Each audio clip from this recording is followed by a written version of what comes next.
We're back with more WWE news, and in today's video, I will keep all of the stories with timestamps in the description down below.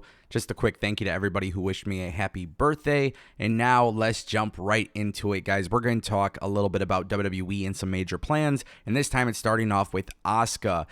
So if you guys watched WWE Smackdown this past week, we saw the turn of Asuka, and now it appears WWE has some major plans for Asuka as the #1 female heel on SmackDown. Now keep in mind, this past year it kind of looked like Asuka would actually be one of the top heels on Raw, and then it got confusing, and then there was like no continuity with it, and a lot of people were kind of weird about what was happening because we saw her kind of go back to her roots with the Kana face paint and everything. So now it appears that WWE actually has big plans for Asuka. PW Insider Elite has released the internal SmackDown roster listing with the following names as the top baby faces: Bianca Belair, Charlotte, Shotzi, Zelina, Mia Yim, and Aaliyah. However, at the top of the list for the heels, it appears Asuka will be #1, Bayley will be #2, Lacey Evans, Scarlett, B-Fab, and Tamina will compile the rest of the list. It's really interesting, though, because honestly, WWE is in a situation right now where, you know, they just did the draft and they got to refresh storylines and they got to kind of have a little bit of a reset. Asuka is a hell of a talent, and when I look at the SmackDown roster, not even seeing Io Sky listed up there was quite interesting because there's been rumors that Io Sky is slated for a big push. So what do these lists actually mean? Does it mean that we should expect something big for Asuka, or should we just kind of wait it out and see? But also at the same time, too, I do want to make it pretty clear. I think Asuka's a hell of a talent, and I do think she hasn't been booked properly. I want to turn our attention to something that's pretty damn sweet. Guys, AJ Styles is headed to Night of Champions against Seth Rollins, and of course, a lot of people were shocked by this. A lot of people thought it might be Edge because Edge actually posted a video on social media saying, you know, his time is coming, and it was a very, very good video of him kind of getting people invested in the idea that he could potentially have one last run. Now, what's really cool is that we obviously know WWE has some big plans for the world title, but Boozer Wrestling has been pretty accurate with a lot of this stuff.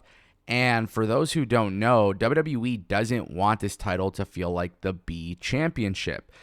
Boozer actually stated that there are big plans for the new belt with a story that will catapult the title to its original status, and all of this will be coming soon.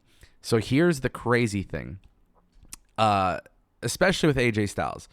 There was this whole thing where Grayson Waller will be doing, the Grayson Waller effect, and the person that's expected to be on the Grayson Waller effect will actually be the one who ends up winning the championship. Now, at this point, it actually seems as if it's going to be AJ Styles. Now, I would actually be totally okay with the OC going to Raw, being moved to Raw. Obviously, they were originally drafted to SmackDown, but if you put AJ Styles, have him win the World Heavyweight Championship belt, not only does that give AJ Styles a really, really cool storyline, because let's face it, he's probably not going to have too many championship reigns left before he retires, but this immediately catapults the OC as one of the top groups on Raw.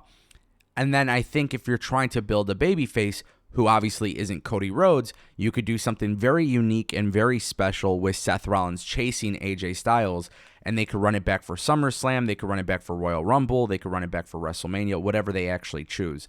But I would never be opposed to AJ winning the belt. I think it actually makes a lot of sense if they did go that route, and the fact that WWE has such big plans for this title is actually exciting because I think everybody, they look at the belt, visually it's appealing, but I think Triple H's announcement kind of just seemed wrong, and it kind of set the wrong tone for what this title was supposed to be. So I'm so cool with WWE swerving us and not giving it to Seth, but obviously I'm willing to let it play out until Seth gets a chance at that, and I think that would make a lot of sense for WWE to go that route.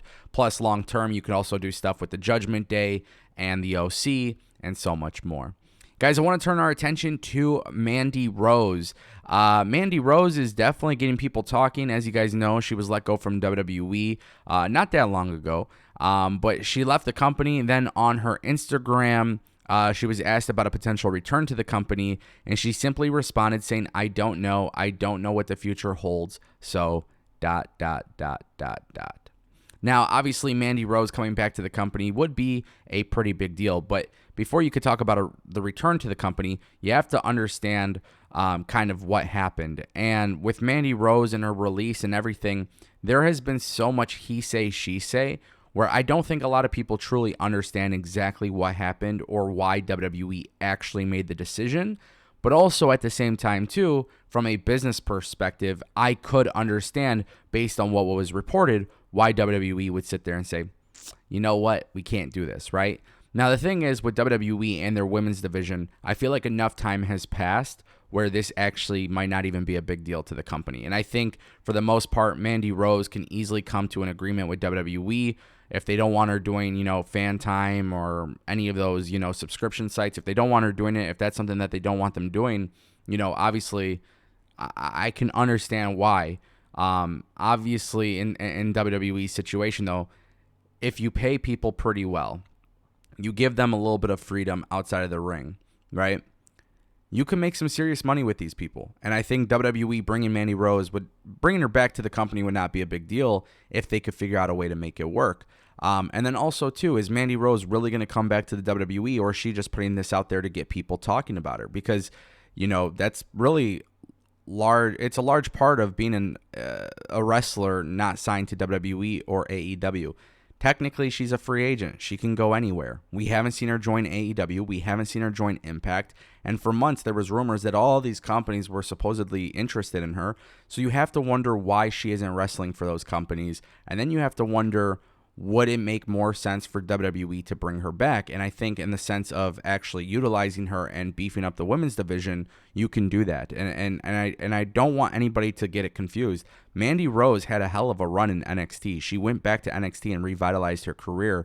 I think if you really, really want to make things happen, there could be some sort of agreement made, and then everybody can typically walk away being happy. But realistically, does she want to come back? I think that's a real question.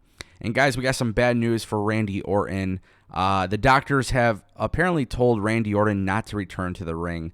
So Bill Apter caught up with Bob Orton at the 80s Wrestling Con, and basically they were talking a little bit about Randy Orton's health, and Bob Orton said that he's training, so we'll see what happens. I don't know if he feels like going back. If he feels like going back, or if he feels like he's ready to go back, I think he might. Orton then said, then again, he is pretty well taken care of. I don't think he needs to, and I think the doctors have told him not to, which if that is the case, that is actually really unfortunate, because it looked like he was healthy, and it seemed like maybe a return was coming. And then, of course, WrestleMania came. There was no Randy Orton. Raw, SmackDown after, no Randy Orton. The draft came, no Randy Orton. You have to wonder if Randy Orton's return is going to happen at some point. And obviously, it's something I would like to see. I think they have a lot of potential storylines for Randy Orton. I think if you put him on WWE Raw, you immediately make him a big name for the World Heavyweight Championship picture, which obviously if AJ or Seth is holding the title, I think there's a lot of big programs there. I think there's a lot of big programs for Cody Rhodes as well. Cody Rhodes has to face adversity going to Roman Reigns, right? So we see it with Brock Lesnar. Maybe after Brock Lesnar, we get Randy Orton. Heel Randy Orton, babyface Cody Rhodes. I think that could be something really special. And then the cool thing is, eventually Cody goes to Roman at WrestleMania 40. And if that's what ends up happening, Cody finally finishes the story. I just think there's a lot of money in that. And I think for me personally, WWE can do a lot of great things if they were to map it out that way. But it doesn't look like it's good news. Obviously, we'll see what happens. Are they trying to swerve fans? There's a lot of 50-50 reporting on this. So hearing from Bob Orton definitely gives a little bit of transparency in the situation. But of course, I always say health before wealth. So hopefully Randy is healthy. And then if he's able to come back, that would be fantastic. Let me know what you guys think in the comment section down below. I appreciate you for watching, and I'll see you next time.